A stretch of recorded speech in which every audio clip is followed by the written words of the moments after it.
Carta de respuesta ambigua y confusa de Monseñor Felé a los 3 obispos.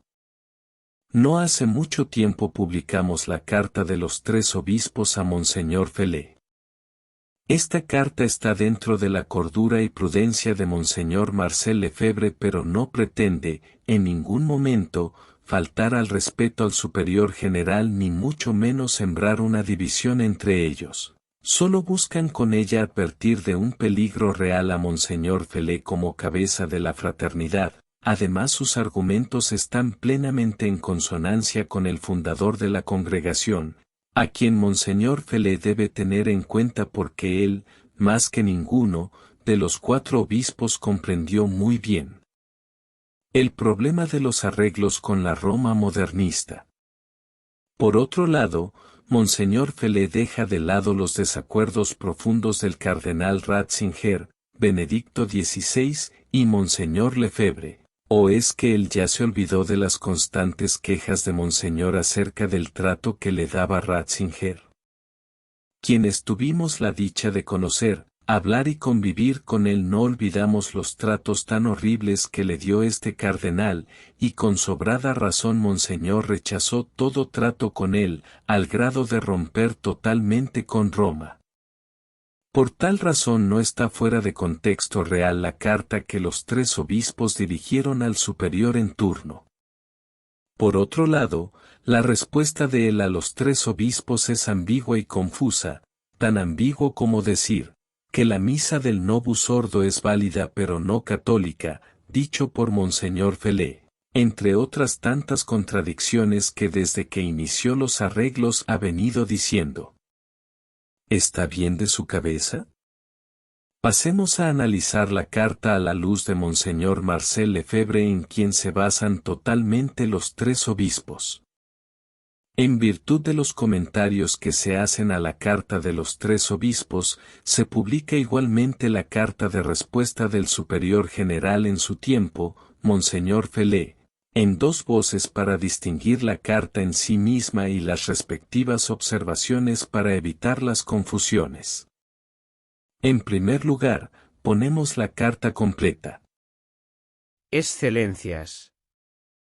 Vuestra carta colectiva enviada a los miembros del Consejo General ha mantenido toda nuestra atención. Les agradecemos su solicitud y su caridad. Permítanos a cambio, con la misma preocupación de caridad y de justicia, hacerles las siguientes observaciones. Por principio, la carta menciona muy bien la gravedad de la crisis que trastorna a la Iglesia y analiza de manera precisa la naturaleza de los errores que proliferan en su ambiente. Sin embargo, la descripción está salpicada de 2 defectos con relación a la realidad de la Iglesia. Carece de lo sobrenatural y al mismo tiempo carece de realismo. Carece de lo sobrenatural. Al leerlos uno se pregunta seriamente si ustedes creen todavía que esta Iglesia visible cuyo asiento está en Roma es la Iglesia de nuestro Señor Jesucristo. Una Iglesia que ciertamente está desfigurada horriblemente desde la planta de los pies hasta el vértice de la cabeza. Pero una Iglesia que tiene cuando menos todavía por jefe a nuestro Señor Jesucristo. Se tiene la impresión de que ustedes están tan escandalizados que ya no aceptan que esto todavía pudiera ser verdad. Para ustedes Benedicto XVI. ¿Es Papa legítimo? Si lo es, ¿Jesucristo puede todavía hablar por su boca? Si el Papa expresa una voluntad legítima respecto a nosotros que es buena, que no da una orden en contra de los mandamientos de Dios, ¿tenemos el derecho de desatenderlo? ¿De devolver un revés a esta voluntad? Y si no, ¿en qué principios se basan para actuar de este modo? ¿No creen ustedes que si nuestro Señor lo ordena, Él nos dará los medios para continuar nuestra obra? Ahora bien, el Papa nos ha hecho saber que la preocupación de arreglar nuestro asunto por el bien de la Iglesia estaba en el corazón mismo de su pontificado, y también que él sabía bien que sería más fácil tanto para él como para nosotros de dejar las cosas como están. Por lo tanto, es una voluntad irrevocable y justa la que expresa. Con la actitud que ustedes promueven no hay lugar ni para los Gedeón ni para los David ni para aquellos que cuentan con el socorro del Señor. Nos reprochan de ser ingenuos o de tener miedo. Pero es su visión de la Iglesia la que es demasiado humana e incluso fatalista. Ustedes ven los peligros, los complots, las dificultades, pero no ven la asistencia de la gracia y del Espíritu Santo. Si se quiere aceptar que la divina providencia conduce los asuntos de los hombres, respetando su libertad, entonces hay que aceptar que los gestos de estos últimos años a nuestro favor están bajo su gobierno. Por lo tanto, indican una línea no muy derecha, pero claramente a favor de la tradición. ¿Por qué simplemente ella se detendría si hacemos todo por conservar nuestra fidelidad y acompañamos nuestros esfuerzos de una oración poco común? ¿El buen Dios nos dejaría caer en el momento más crucial? Eso no tiene mucho sentido. Sobre todo, que no tratamos de imponer cualquier voluntad propia, sino que tratamos de escrutar a través de los acontecimientos lo que Dios quiere, estando dispuestos a todo, como a Él le plazca. Al mismo tiempo carece de realismo en cuanto a la intensidad de los errores y en cuanto a su amplitud. Intensidad, en la fraternidad estamos haciendo de errores del concilio superherejías, se vuelve el mal absoluto, peor que todo, de la misma manera en que los liberales han dogmatizado este concilio pastoral. Los males ya son suficientemente dramáticos para que no se les exagere más. Monseñor Lefebvre hizo varias veces las distinciones necesarias con respecto al liberal. Esta falta de distinción a uno u otro de entre ustedes conducen a un endurecimiento absoluto. Esto es grave porque esta caricatura no está en la realidad y desembocará lógicamente en el futuro a un verdadero cisma. Este hecho es uno de los argumentos que me empuja a no tardar en responder a las instancias romanas. Amplitud, por un lado.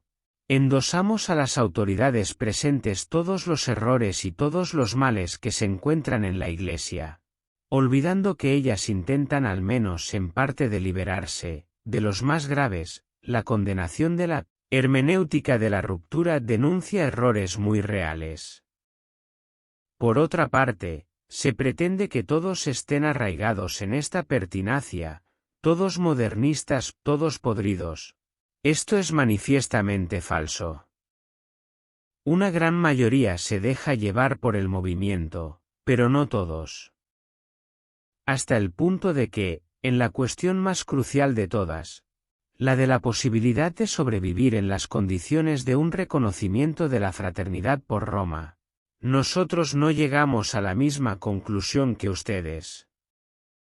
Que quede claro de paso que nosotros no hemos buscado un acuerdo práctico. Eso es falso.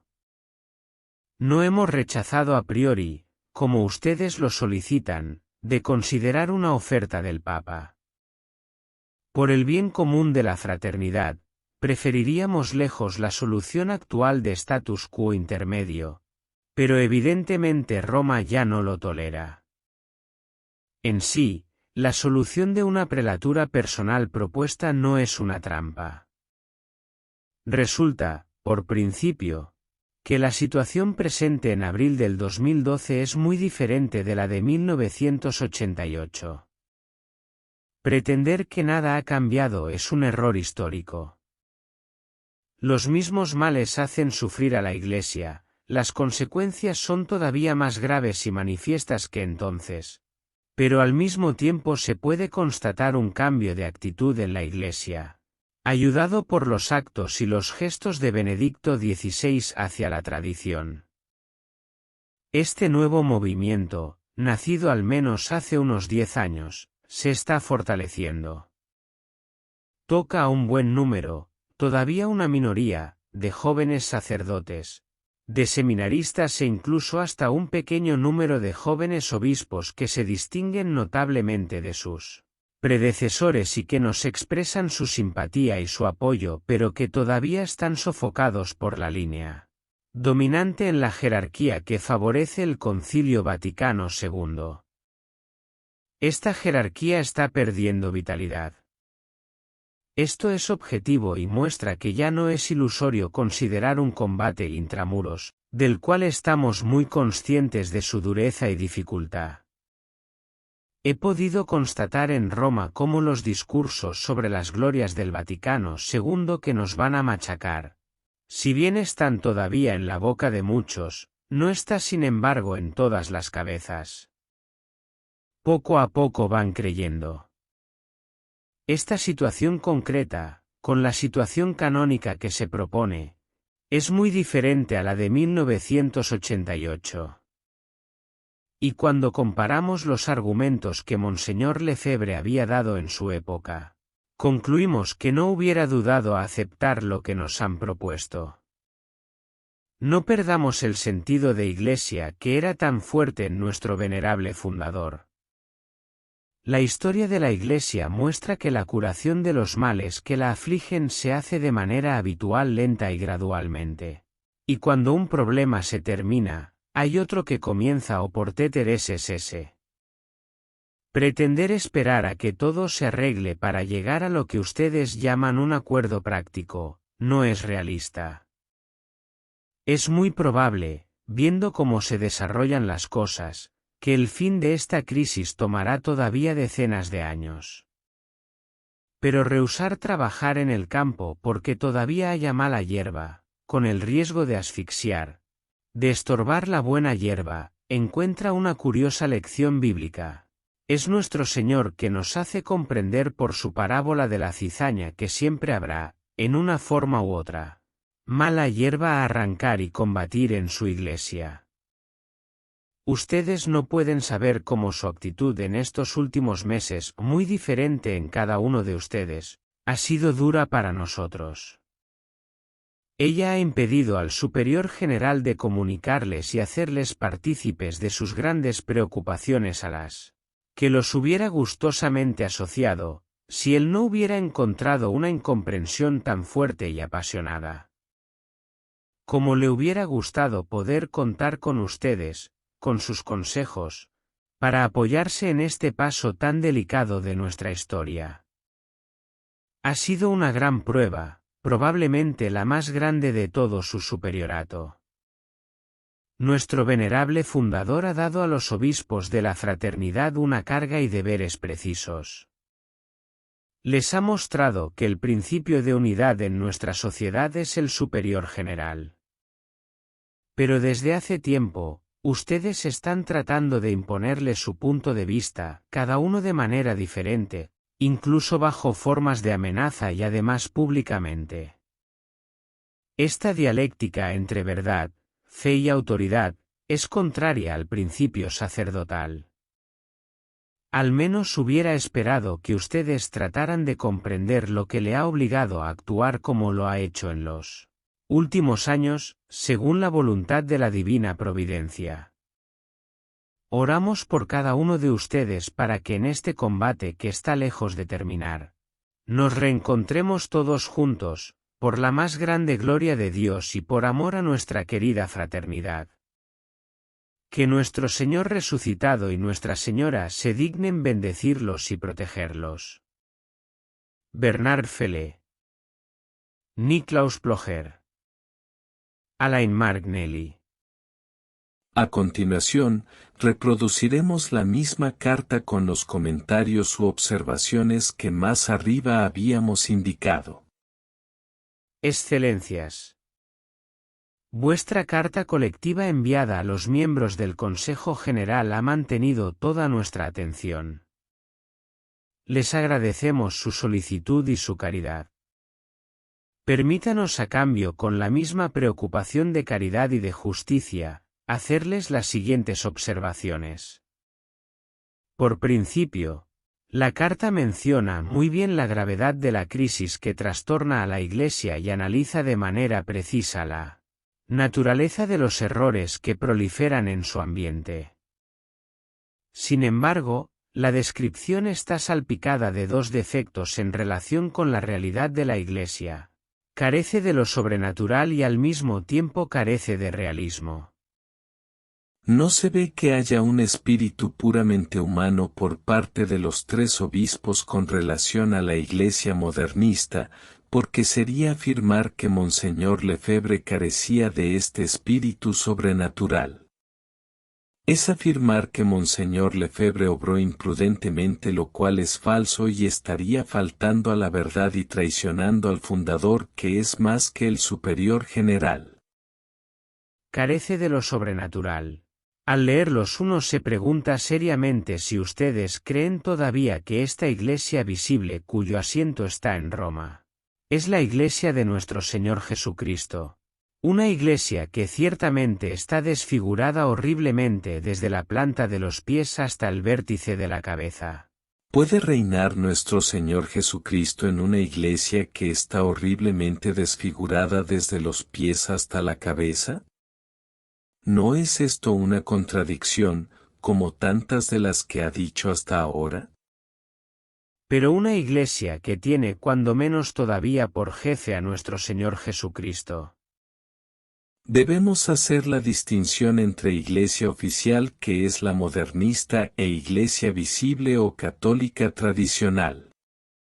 En la primera, claro que Él la gobierna y a pesar de eso es jefe, pero no a la manera católica, sino como quien gobierna todo el universo que está bajo su providencia, porque nada está fuera de su omnipotencia divina, pero de ahí a que Él sea la cabeza de ella hay mucha distancia, porque ellos le han dado la espalda al Rey de la eternidad, es decir, a nuestro Señor Jesucristo.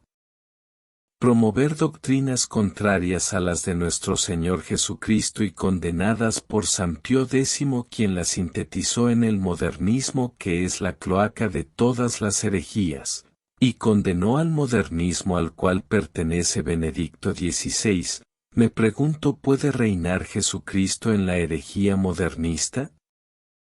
Se tiene la impresión de que ustedes están tan escandalizados que ya no aceptan que esto todavía pudiera ser verdad. Lamentablemente no se tiene la impresión sino la seguridad de ser escandalosa la actitud de Benedicto XVI, porque durante su pontificado manifestó una simpatía fuera de serie por los judíos, cuando San Pío X, sobre este tema, respondió a Teodoro Herzl, judío fundador del movimiento sionista: no podemos favorecer vuestro movimiento. No podemos impedir a los judíos ir a Jerusalén, pero no podemos jamás favorecerlo. La tierra de Jerusalén, si no ha sido sagrada, ha sido santificada por la vida de Jesucristo. Como jefe de la Iglesia no puedo daros otra contestación. Los judíos no han reconocido a nuestro Señor. Nosotros no podemos reconocer al pueblo judío. ¿Para ustedes Benedicto XVI es papa legítimo? Esta pregunta es una trampa. Dos respuestas se pueden dar. Primera, si se le preguntara a un sedevacantista diría que no. Es claro que los obispos no tienen esta posición. Si ellos hubiesen contestado que no es papa, hubieran generado un cisma en la fraternidad. Segundo, es evidente que los obispos no van a caer en la provocación de Monseñor Felé, no son tontos, pero se ve la verdadera intención de esta pregunta, que es una falacia propia de un liberal. Si lo es, ¿Jesucristo puede todavía hablar por su boca? Sí, Él puede hablar por boca de un hereje como lo hizo con Caifás. ¿Recuerdan ustedes esa cita bíblica? Si no, aquí está: vosotros no entendéis nada, y no discurrís que os es preferible que un solo hombre muera por todo el pueblo, antes que todo el pueblo perezca. San Juan 11, 49-51. Y no solo por boca de Caifás habló nuestro Señor, sino también por boca de la burra de Balaam. Como muchos de ustedes poco leen la Biblia, les vamos a recordar la cita. Entonces al ver la burra al ángel de Yahvé se echó en tierra debajo de Balaam, el cual enfurecido le pegó con el bastón.